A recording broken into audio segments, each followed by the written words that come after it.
Style for Life. I'm Stephanie Rumble, fashion stylist, accountability coach, and your guide to feeling good in your body and your clothes. Based in Christchurch, New Zealand, I bring over 3 decades of experience in fashion, fitness, and wellness to help you feel strong, stylish, and self-assured. Together we'll explore the emotional, physical, and practical sides of style, because true confidence starts from within. No matter your age or size, you deserve to feel confident and show up as the best version of you. I truly believe this. This is Style for Life.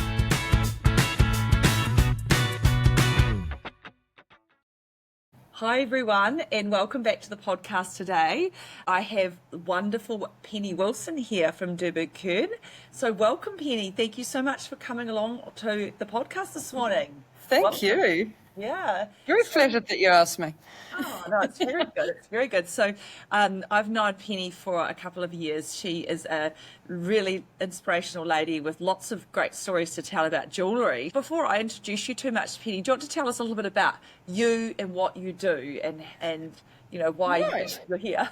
I've had quite a long, well, feel like I've had a long career in retail and design, architecture, lighting and furniture mainly, until I was lucky enough to have the opportunity to own my own business, and it happened to be jewellery. So it was sort of a natural fit with all my experience that I've had previously in the design industry. I have 3 lovely teenage children. That's my other job that you sort of forget about sometimes when you're at work. But they're obviously a really important part of my life. And yeah, we have 2 shops. So we're importers and distributors of beautiful women's accessories, but mainly jewellery. So we're importers, distributors and retailers. And we retail in Christchurch, and we have a shop in Wellington and 2 online stores, and roughly 20 or so stockists around the country. Wow, so it's a really busy job keeping everybody, the stores and the stockists, happy, busy, and with the jewellery that they and accessories they need to, you know, do the business for you. Yeah, it's a fast-moving industry, the fashion industry, so you've got to be on your toes. But you've also, it's all about relationships and spending time making sure you're nurturing everybody. Yes. With good customer service. Yeah. So you have a showroom here in Christchurch, yes? And I mean, I've been privileged enough to come into the showroom and have a look at what you've got in there. So you are the distributors for how many jewellery brands, accessory lines? So our 3 main jewellery brands are Dyrberg Kern or Dyrberg Kern, whichever way you want to say it, Edblad and Joidart, and we have a fabulous scarf accessories brand from Copenhagen, Blue. We have also Markberg, which is a Danish leather goods company. So we specialise in jewellery, but the other accessories just sort of naturally blend in. The showroom's a tool that we use for our stockists to come and view the collections that are often sold 6 months out. So, you know, at the moment I've just received a lovely great big box of next summer's jewellery collection here. So it's quite a process, and it can take quite a while. Yeah, it feels like quite a while before you can actually get it be sitting in the showroom and then get it out into the retail shops. So how did you get into jewellery? Obviously, you said your background was in design, lighting, furniture, architecture, which I can see so much now. It explains quite a bit about how you show up. Yeah. Well, it was actually a little bit by accident. It was my husband and I were at a bit of a crossroad in our corporate careers, I suppose, and we were actually in Wellington originally, and we wanted to buy a business and do it ourselves and test ourselves out, see how good we could be for ourselves. So we started looking for a business, and it just fitted. Walter phoned me one day and he said, "Have you heard of Dyrberg Kern?" I said, "Of course I've heard of Dyrberg Kern. Who hasn't?" And he said, "Well, we could buy it. We could get this business." I was like, "Great." So that's pretty much. It was a big learning curve. Jewellery was something I didn't have specifically have a lot of knowledge or experience about. However, it's a product, and it's a designed product in the same process as anything else that is designed and made and sold. So it was a pretty natural fit for me. And Walt has a very extensive experience in business administration, and so he keeps all that side of things ticking along in the background. So our skill set was just perfect for this business. Yeah. Yeah, and so tell us a little bit about the brands that you stock and like where they come from. Obviously, you're not in the like extremely expensive, but not on the very cheap end of the market either. So how did you choose the brands? Where do they come from, and how do they fit in the market? Yeah, that's a good question. Fashion jewellery, it used back in the day, it was referred to as costume jewellery, but really it's fashion jewellery. And it's high, I call it mid to high end fashion jewellery because there's a lot of fashion jewellery out there.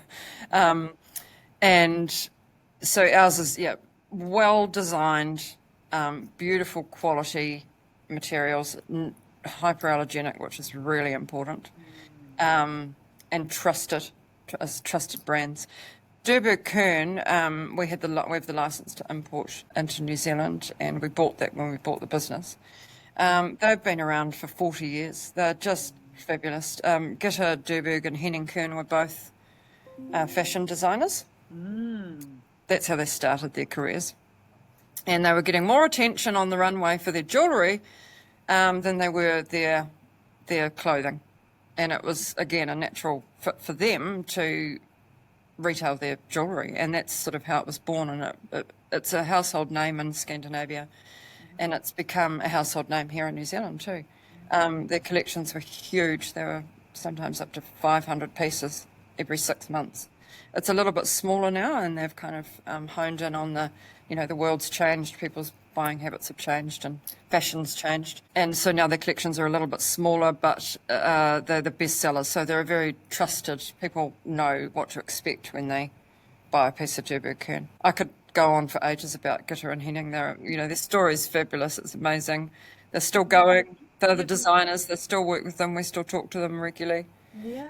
So, in 1985, they were really hot young designers in Copenhagen. They won numerous awards for their business innovation and their talent in the fashion industry. Okay, Yeah.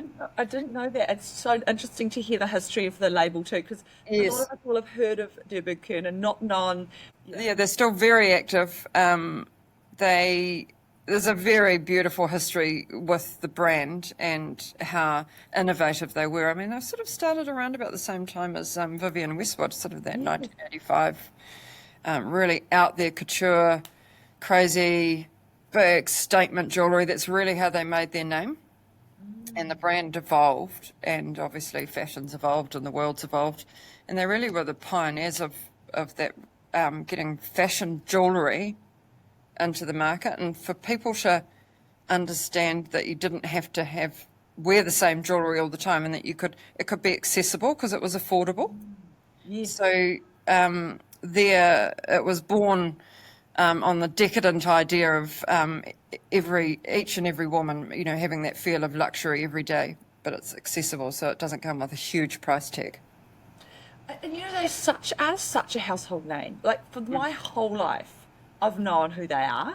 And you'll be the same. Like it's just they've always been in existence since I've been interested in fashion, and I've been interested in fashion since probably the beginning the early 90s, right? So they started at the same time that I was kind of in the industry. So really interesting to know that they were in the mid sort of 80s. I was a bit younger then, but it's such an interesting story. That's really interesting. So I'll show you their 30th anniversary book that's all been beautifully presented in this amazing storybook with the designs and how I love it.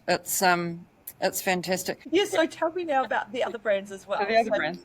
Yes. So it's sort of like, we understand, DK is not for everyone. It's quite sparkly, it's a bit out there. Not everybody likes that. And to be perfectly honest, I wasn't. And I've evolved and I've experimented and I've, got more confident and I wear it from time to time. But so anyway, moving on, we thought, look, and it was actually in Wellington one day, and we have a group of women shopping together, and that's often what happens during the whale period up in Wellington. Loads of people, women meeting for the weekend, going to Whale, doing some shopping. And this one lady was obviously destined to come to Dyrberg Kern. That's what she wanted to do for the day. So off she trotted into Dyrberg Kern. 4 friends followed her along. And I heard one of them say, look, this is not me. I don't wear sparkles. I want something a little bit more blah, blah. And the other lady said, oh yeah, me too. And off they went. And she had to follow them. So away she went. I just thought, honestly, we need to get another brand that is going to talk to that goes with Dyrberg Kern, that you can wear it with, but also that can open up the market for us, that can open up, so that 5 women can come in, they can be all completely different and they can find something. So hence we started on our journey to look for... And Dyrberg Kern had sort of started to pull back on the size of their collections, and there was a few gaps, mainly for that sort of everyday wear. And so we used our connections in Europe. We wanted to stick with that Scandinavian feel. We wanted to skip.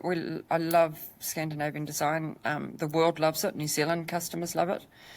It's renowned for being exceptional quality.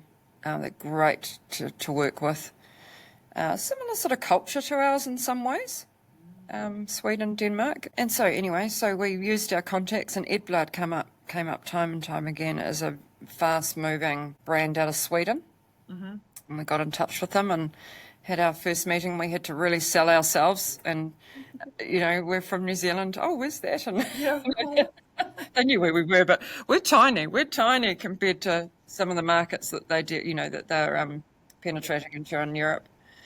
So that's sort of, I could go on about that for a long time too, but Edblad has just grown, and we've grown with it. Unfortunately, we've had a few, over the last couple of years, we've had a few bumps, haven't we? Well, the world has as well. Yeah.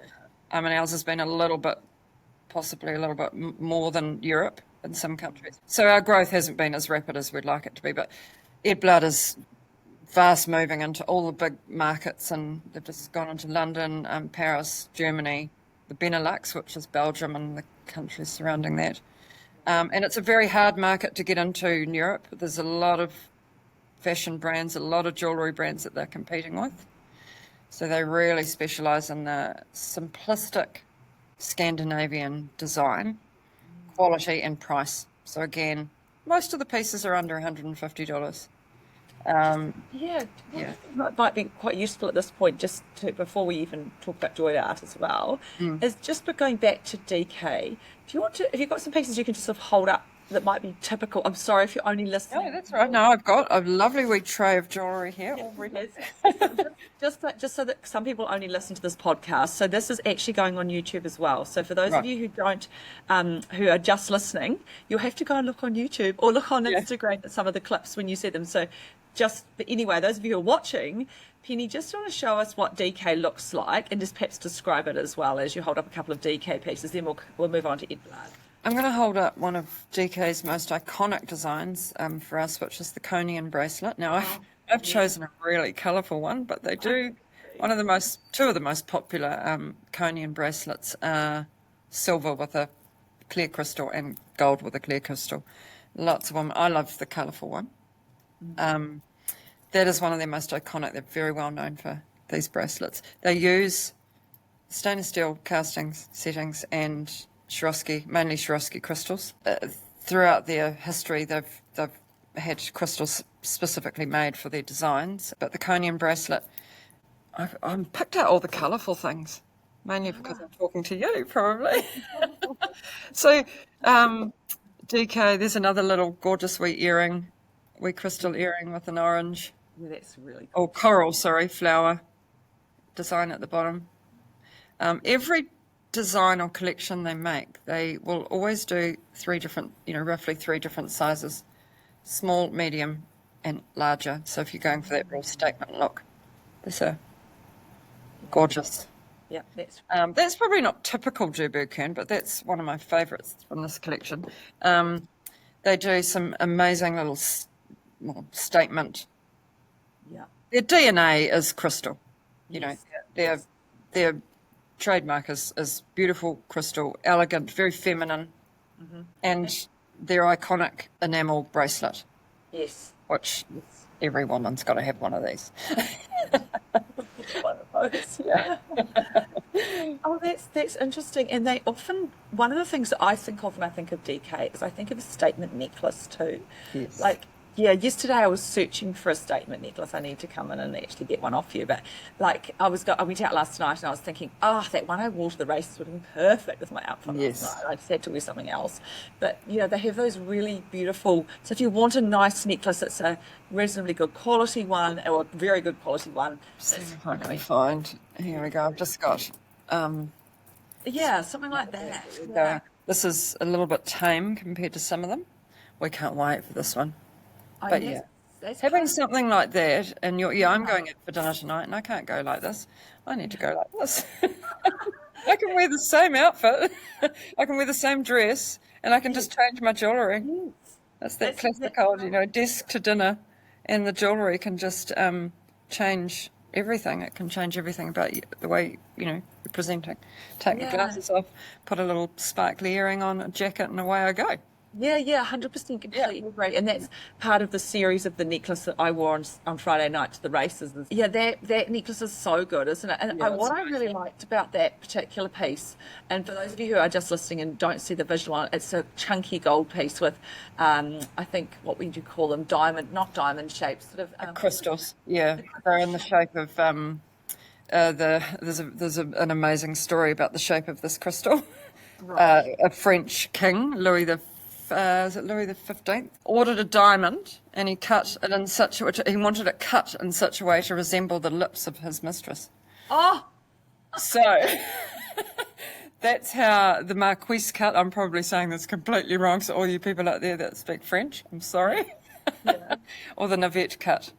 So it's echoing the slender shape of a ship.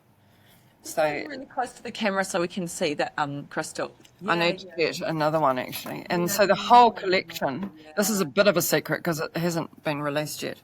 You can see so that's your one that you're wearing the other night was even larger than that. I love that. So that it's a very well-known cut of a diamond in the manufacturing jewellery world. Yes. So there's a lot of classic elements that go into DK's designs. Yes. From manufactured from diamonds, and so it's, but to buy that in solid gold and diamonds, I'm not sure I wouldn't even imagine. I know, I couldn't imagine it. The nice thing is that we can have it in fashion jewellery, and it's still great quality, it still looks good and holds. Well, yeah, that's exactly what Gitter and Henning set out to do. Is that of course not everybody can afford to buy. There's only a very small portion of people in the world that can order a diamond like that. and even everyone else. But have been short supply as well, Penny. Yeah. So that's great. Thank you for showing us what DK looks like or Dyrberg Kern looks like. Let's have a little look at potentially what some of the Edblad jewellery looks like as well. And perhaps as we're talking about it, let's describe it as well. So for the people who are not viewing and only listening, get a bit of a... So Edblad is it's a younger Swedish company, again with a fashion background, and how would I describe it? The collections are huge. They're probably a little bit more classic. They don't use as much crystal. They are very seasonal, so they do 4 seasonal collections a year, plus their staple classic collection, which is fashion jewellery designed and based around the best sellers.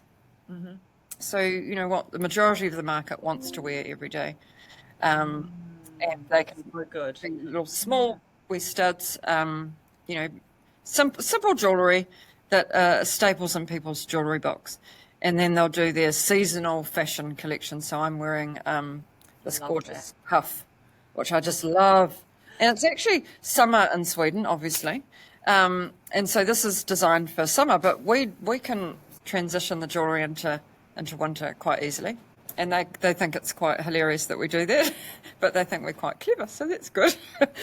So this is one of their other statement pieces to go with that.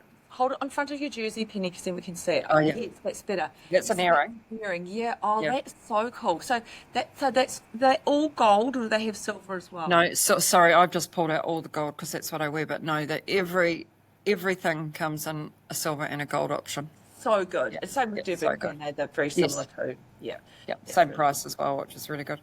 Yeah. All made out of stainless steel, mainly Edblad.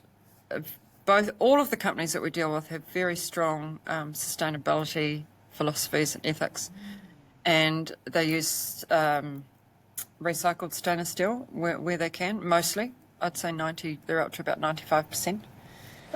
I bought a lovely little pair of Edblad earrings off you just earlier in the week, and they're just a nice classic little hoop. So really good. I really love them. Actually, they've been perfect. Thank you. So that's they do that classic stuff, but they also do statement pieces, like you said. So very big collection. We can see the background. Do you have any other pieces just to show us as well? This is one of my, these again they're designed. So this is a little herringbone necklace. Herringbone style, thicker. Yeah. Old necklace. A wee bit thicker, yeah. So again, seasonal fashion. They're not overly trendy, but they do produce designs that people seek All the time. Yeah. and that are going to sell. It's interesting, Penny. I have this little byline that I talk about with my clients, and I talk about clothing being heroes, some pieces being hero pieces, and some pieces being supporting acts. And you need both in your wardrobe. And I think probably with jewellery, it's the same, isn't it? You need some hero pieces and you need some supporting acts, pieces you can wear all the time, and pieces you might pull out that need other pieces to make them sort of shine and pop. Would that be right? Yeah, absolutely. Having a variety of jewellery, very much like a capsule, like you talk about in the fashion world, like having a capsule jewellery box, and then having those pieces, like you say, that are heroes, and you don't wear, all the time, but they're there for you when you really need them. I've not ever thought of that for jewellery. And jewellery is one of those things you have to try on, and we've got lots of little gadgets and ways that we can get people to actually, it's like clothes, you can pick up a bit of jewellery in the shop and go, oh, no, I wouldn't wear that, just like you would when you go into a shop and look at some clothes on a coat hanger hanging there. Well, it looks completely different on you, and people, necklaces will sit differently on different people depending on their bone structure, their shape, their earlobes, and how their ears have been pierced. Things can, so we really encourage and we give that really personal service when we're helping people find the right piece. It's a real investment. We want people to buy the jewellery and keep it, and look after it and keep it and have it forever. Wear it forever. Yeah. Not not necessarily wearing it every single day and thrashing it and doing all of that to it. You can, but making sure that if you're going to invest in a piece, that it's absolutely right for you and that you will wear it again and treasure it or pass it on. Or 100% agree with you. Just the other brand that you stock, Joidart, and just tell us a little bit about that and perhaps show us a couple of pieces. So I'm actually wearing Joidart today. Joidart is just another little darling business that we love, and so they were roughly around about the same time as Dyrberg Kern, so 1985. They're a group of resident artists. I think they were started by a couple of sisters, actually. I have to get that right, but they're from Barcelona, and their workshops on the Costa de Brava on the coast, just out off by. It just sounds so amazing. I can't wait to go. We've only Skyped, what do you call it, Teams these days. But we will go and visit them. And they are a group of resident artists. Joidart is all handmade in their studio in Costa de Brava. It's a little rural seaside. There's about 6 or so resident artists, and I think they pull on different ones at different times. And they draw all of their inspiration from the Mediterranean Sea, the natural environment. It's just, and art and architecture, which is huge, obviously, in Spain and Barcelona. They have the license to make the Gaudi range of jewellery. I know, this is insane. And Meadow, which I'm wearing, which is a very well-known Spanish artist. And Salvador Dali jewellery, which we haven't brought in yet, but we're going to. And household names in art and architecture. So we're really lucky to have a relationship with them and be able to sell it in New Zealand. We had to really work hard to get those those brands, Gaudi and Meadow and Salvador Dali, into New Zealand. They're designed really to sell in art galleries and the big art galleries around the world. So we had to convince them that we were good enough to represent the brands. And it's, people love it. I love it. Because I love colour and. Yeah, just a question. So just to understand, so Joidart is the overall brand, and then I'm assuming that means joy in art or something like that. Yes, yeah. Yes, joy in art. And then Joint art, underneath yeah. the brand, you have some of all of the other artist-inspired jewellery. Yeah, so the other artists that does, so I'm sorry, I focused very much on their art collections, but the other resident artists that work with them have their own collection, so they're artists in their own right. So they're silversmiths, sculptors, Yes. artists, jewellery makers and designers, and they will do their little capsule collections. So we're getting new designs coming out all the time from Joidart, and it's not typically seasonal, which is really good. New Zealand consumers love the natural handmade aspect of the brand, and it really speaks to our natural environment here as well. You know, we've got a lot of people who have travelled overseas, they've travelled to Barcelona, and they buy it because it reminds them of their trip, or they just love it. And it's not shiny, it's a very matte gold. It's 24 karat gold plated on brass, and then they use sterling silver, so the materials are a bit different. So you've got the beautiful earrings on. Have you got some other pieces, Joidart? This is another one of my favourite Joidart pieces, which is the brooches are Huge. brooches are quite big, yeah, and they have been for a while, so that's one of my faves. It's hard to pick my favourites because I love it all.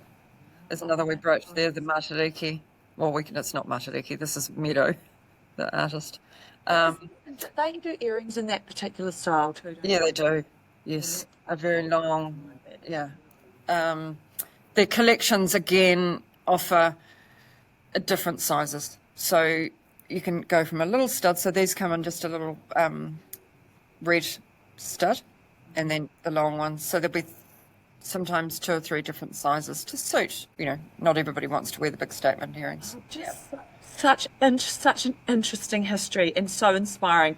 I'll have to talk to you after we finish the podcast. I'm going to Barcelona. So. Yes, you should definitely go and have a wee look. If you can get over to the Costa da Brava, it would be amazing to go to their studio. Yeah, might have to happen definitely now. Yeah. So look, just a few other questions as well. So just tell us, what is your jewellery philosophy? Is it more is less, or less is more, or somewhere in between? Yeah, I looked at that question actually, and I thought it's definitely probably somewhere in between. Yes.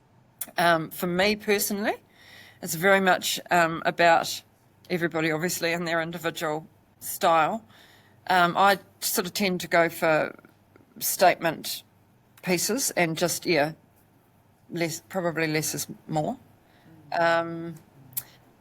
But then on my rings, I like to stack my rings, so probably more on the rings. So interesting, isn't it? Yeah. That's something I needed to talk about, was the DK interchangeable rings that can, where you change the tops of the rings. So that's another amazing Dyrberg Kern. One of those. One of my girls stole mine, and it's gone to Wellington or Auckland. So. Oh, I'll have to get you another one. They're amazing. Yeah, so for me personally, and I'm a big scarf wearer. I love scarves, and I love to be able to get my colour in my outfit through a scarf. So I try and balance all that out so it's not looking too shambolic. But often, like yourself, I often wear quite a lot of colour and sometimes quite patterney. So I'll have more of a bold piece. Of jewellery, yeah. It's just sort of so that you can see it. Fine's not really me. But it's for other people. So. I totally get that. That's probably why we resonate as well. So a question too, you always look really stylish and impeccable. Like, what is your style philosophy? I mean, you did just touch on the fact that you like colour, but, obviously your style will have evolved in this whole process of being stocking jewellery and all of that. So how... I've always had a little bit of I've always been surrounded by people in design, so I've always felt like I've needed to, keep up with the with the play. I've always been a little bit eclectic, and I was at an event recently, and it was with Karen Walker and Petra Berghurst, and they were saying, find a name for your style, and I still haven't, but to try and I suppose it's a little bit eclectic, and I like to be a bit different. Yes. Yeah, and World is a New Zealand brand that I absolutely love and has inspired me probably over the years, for how bold and crazy and out there they are, but also just the appreciation for really good quality fabrics and cut and design, and comfort. I totally agree with you. Yeah, I mean that's kind of, and it just happens because I'll only buy something if it sort of fits on all of that in those categories, I suppose. Yeah. Isn't it? Because I feel like that now too as I've got older, buying your pieces are discerning, I think, quite hard about it now, as opposed to maybe in my past I used to buy more. So very much that quality piece that's been in the wardrobe and will last for a long time is a very, as a considered purchase now, as opposed to, I'll just buy that, Yeah. Another question I have to you. You have really great grey hair. What are your thoughts about dyeing your hair or letting it go grey? Just obviously, I'm always intrigued by this because I know. I don't know. My story is quite simple, actually, with my grey hair. I've dyed my hair, so I think I've been grey for years, since I was young, in my late 20s, early 30s. I think I started going grey. And so I've dyed my hair for years, and I had this fabulous hairdresser who used to dye my hair this crazy red colour, and I always had really crazy hair. Well, not crazy hair, but it was always a bit of a trademark of mine. And to cut a long story short, COVID came along, to be honest, and I just, the mess that I was creating doing it myself in the bathroom wasn't good. So I thought, let's just give it a go. And I'd heard all these stories from women who said, oh no, it's going to take you a long time to get it's a real process to grow that grey out. But luckily for me, I had very short hair and I've got very fast growing hair. Yes. So my really awesome hairdresser just said, let's just do it. Cut it short. Off you go on holiday for a few weeks, and by the time you come back, it'll be grown out. And that's pretty much how it went. It looks amazing. Thank you. I'm pretty lucky that I don't have to, because it's, it's kind of all the same, so I don't have to do anything. I initially started, putting some sort of highlighter through it, but I didn't really need it in the end, so that was good. And it's the best thing I've ever done. I always felt a wee bit guilty because I know my hairdresser was making a bit of money out of me from frequent, 4 weekly visits to get my hair dyed. But now I just go for a cut, so it's fabulous. I so relate, and I think it looks amazing. And if there's anyone out there who's watching this and can see Penny, and again, if you're not watching, you have to visualize. Her hair's great. It's natural. It's great. It looks amazing. And I think if you're really ready to take the plunge and you are stuck with that 4 weekly hair dyeing challenge, and I was the same in COVID. I just thought, no, I'm done. With dyeing, and obviously I got different hair, but my hair's definitely there's definitely a few greys in there too. So, look, that's great. Thank you for sharing that. And I just want to ask you one more question, and then we're going to have to wrap it up. But if you had to choose 2 pieces of jewellery to wear all the time, I know this is really hard. This question, especially for you, what would they be? Because I kind of know where I sit with this. Like I have real regulars that kind of sit with me all the time, but what would they be for you? So my rings, my DK rings, which I also wear with my own ring, so that's great, and I can change the tops with whatever I'm wearing. So that I wear those rings every day, and we've owned the business for 7 years now, and I've only had 2. I've only had to change it twice, so that's great, and I do wear them every day. I do take them off when I wash my hands. The other one is this great little earring from Edblad, which is, I call it my weekend sporty earrings. Oh my God, that's so cool. They're so cool. They're a hoop. Like most of the other things I do, I like to be a little bit different, so I don't just want a plain hoop. I want one with a little spike, something that's a little bit different. So I do pull these out a lot, particularly in the weekends. Yes. Just because I just like to have something in my ears, like most people. Yes. Discovered. So yeah, and of course that's an enamel bracelet's not too far away from most of my outfits. Yes, as well. So And you've got probably a chunky chain as well. So I do have actually quite a few. And scarves. I've got millions of scarves. I've got lots of scarves as well.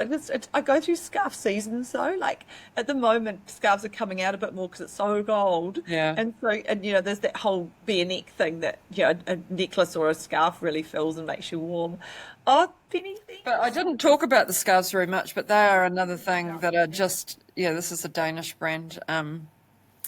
They do silk. Well, they do a variety of different price groups and materials, silk, polyester, fine wool.